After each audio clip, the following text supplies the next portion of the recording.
I made this video for absolute range engine beginners who are interested in learning range Python. I am assuming you already have at least basic knowledge of Python language. If not, check the link in the description for a full Python beginner course. Before we start coding, there are a couple of changes I would like to make. First, let's go to File, Engine Settings.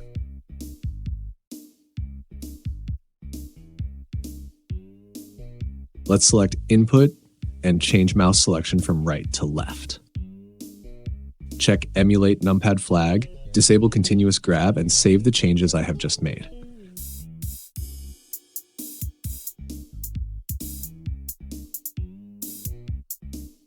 Secondly, I will go to Interface and change Scale to 0.95.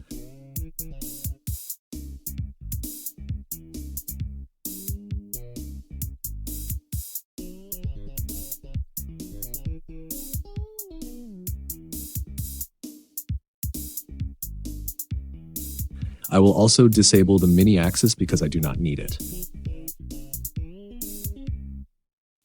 Then I'm going to get rid of the bottom text editor space.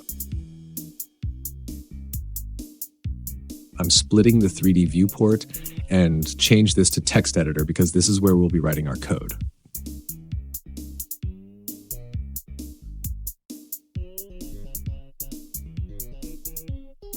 Let me enable show line numbers and syntax highlighting.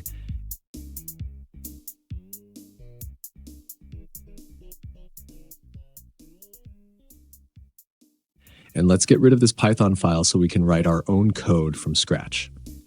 In the 3D viewport, I'm going to press A on my keyboard to select all objects in the scene and hit X to delete them. Let me change my viewpoint to top by pressing 7 on my keyboard. I'm creating an icosphere to use as our player. Before we start coding, I'm going to disable grid and hide X and Y world axis.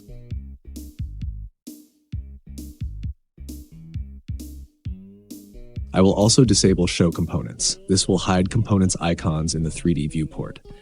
Let us go to the World tab and change world settings.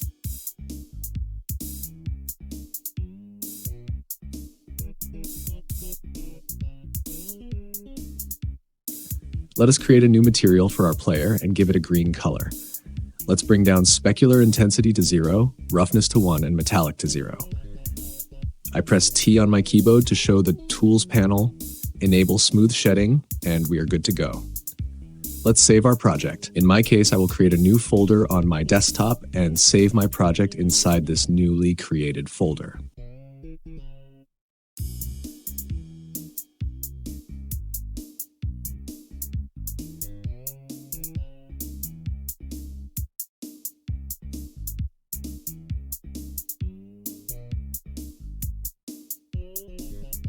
To be able to attach Python scripts to our player, we go to the Properties editor, then Game Components panel. Let us create a new text file that is going to be our Python file and name it player.py.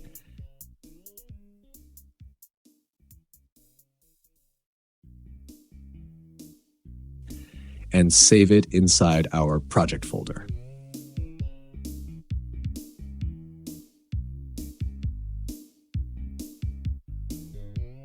Let's start writing our first script. First of all, we import range and all its submodules by typing from range with capital R import ***. Speaking of range's submodules, these are the logic module, types module, events module, constraints module, texture module, render module, and the app module. We use these powerful modules to construct our game logic in Range Engine.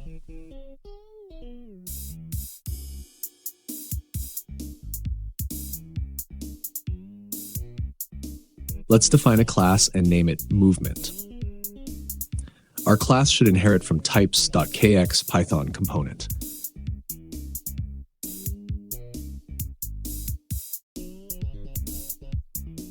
By so doing, our Python component automatically integrates with Range Engine's component system, allowing us to call awake, start, and update methods at the right times during the game loop.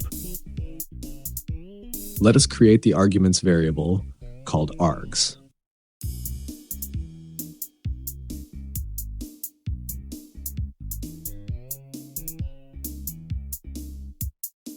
This is a dictionary which stores variables or values to be exported to the user interface to allow game developers to make variable changes very quickly without going back to the script.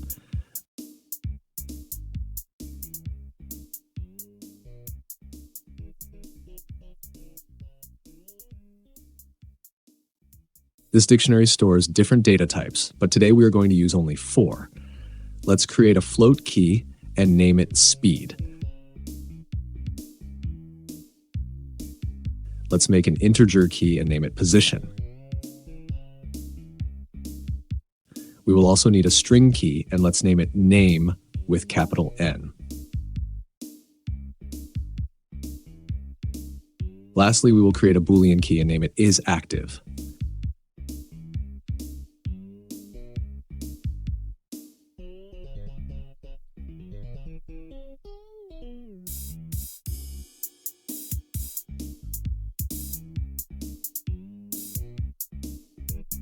For a working Python component in rangeengine, we need to define our first function called awake with self and args as parameters. Let us pass it so that it won't do anything for now. This is where we define global variables which will be available for initialization and update.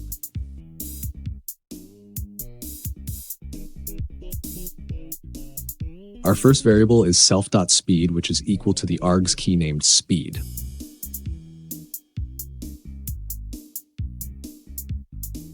Our second variable is self.pos, and it's equal to the args key position.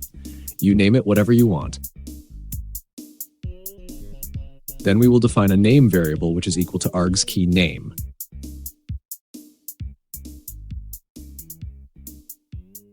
Make sure variable name has capital letter N so that it won't conflict with range's inbuilt word called name. Lastly, let's define our Boolean variable called isActive, and it is equal to the args key isActive. Make sure all variables have self dot before their names to make them available for start, update, and custom functions as well. Let us define a second function called start with self and args parameters, just like the awake function we previously defined.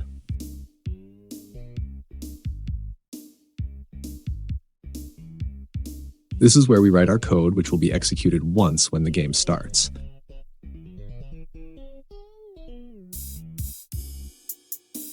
Let us define our last function called update with only a self parameter, unlike awake and start functions we previously defined.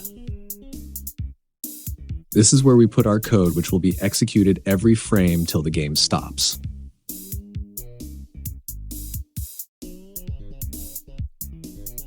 So with these few lines, it is now possible for us to add our Python component to the game object. We do that by selecting Add and then Register. If we press this little arrow icon, we will find our arguments over here.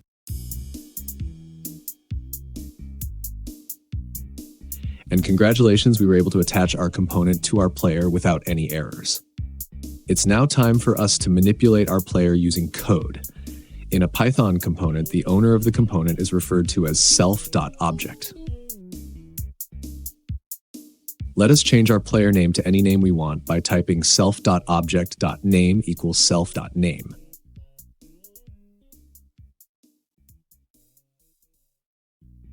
By so doing, we will be able to get whatever name we write to our string type key variable called self.name and assign it to our player name. Let's name our player Range Bible.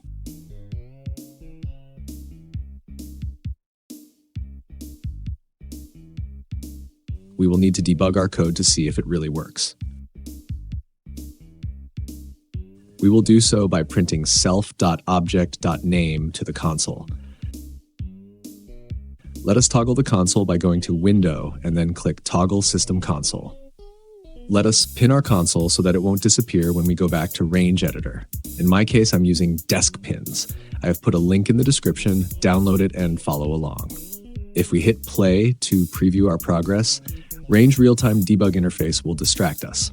Let us disable it for now, but we will use it in another video because it is a very important feature which is needed by game developers. After saving our Python script changes, let us bring back the console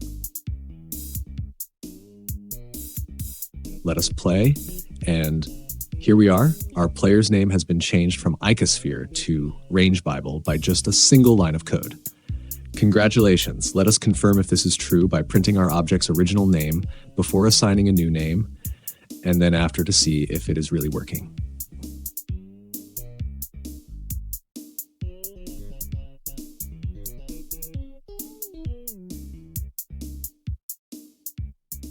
So here we are printing our player's name before assigning a new name.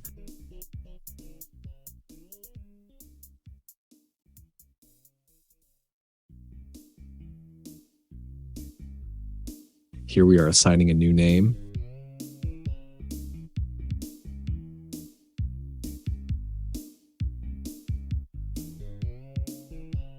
And here we are printing our player's name after assigning a new name.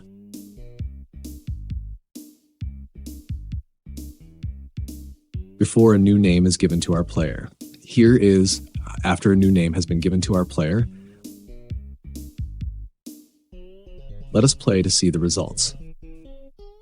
Icosphere is our player's name before assigning a new name, and Range Bible is our new name.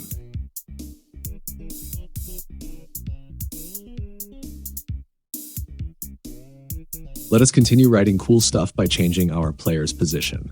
For now, we're going to modify its x-axis world position by assigning its x-world position to our position variable we created in the awake function. We do so by typing self.object.worldPosition.x equals self.pose. We will talk about things like getting object positions, applying movement, and stuff like that in a dedicated video. Let us save the changes we have just made and also give our position key a value of something like 4. If we play, we should see our player changing its position once because we are doing this inside start function. So everything inside start is executed once.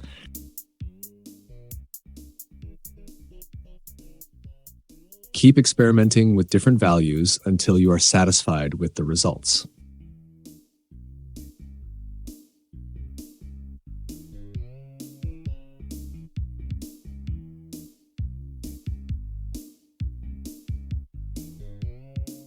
Let us go ahead and use our Boolean variable as well. A Boolean value returns true or false. So this time we're going to check if isActive is equal to true. We are going to change our player position, and if not, our player will remain at its original position. After making any changes, make sure to save, because if you don't save the changes, the engine will not know if you have updated your code. If we play, we should see our player remaining at its original position because our Boolean variable is unchecked, that is to say, it's false. If we check it, making it true, we should see our player changing its position.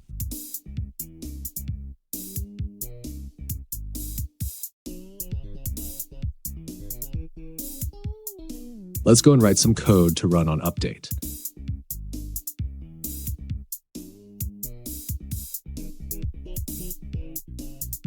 Lets us move our player along negative x-axis by typing self.object.applyMovement - self.speed 0, 0.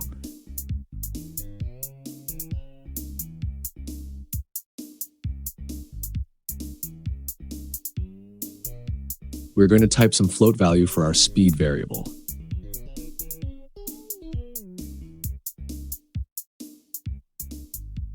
Make sure to save the script every time you make changes. Now our player is moving very fast. We can adjust speed over here anytime we want without going back to the code.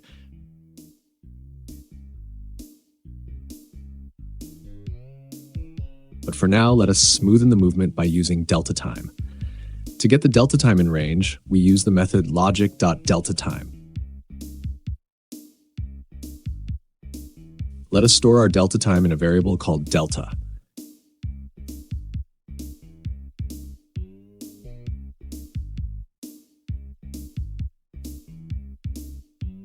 Let us go ahead and multiply our speed by delta time to get a smooth and steady movement. Let's save the changes and test. Here we go. It's no longer moving very fast.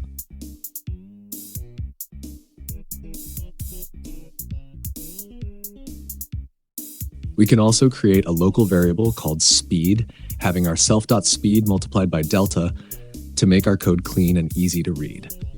I'm replacing this code with a speed variable we just created, and it works.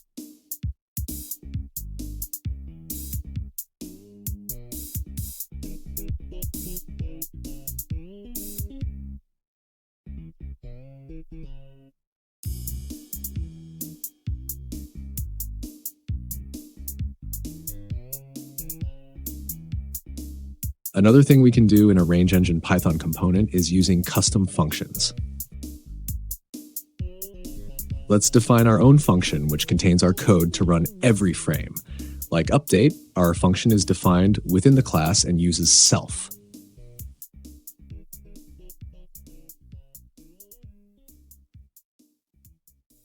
Let us go ahead and cut all the code from this function and paste it into our custom function.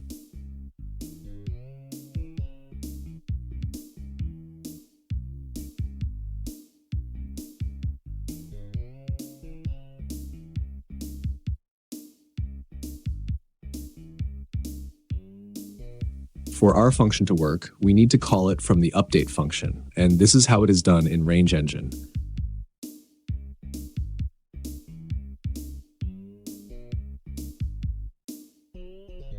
Let's save our changes and test. And it works very well without errors. So congratulations, you have just learned a skill.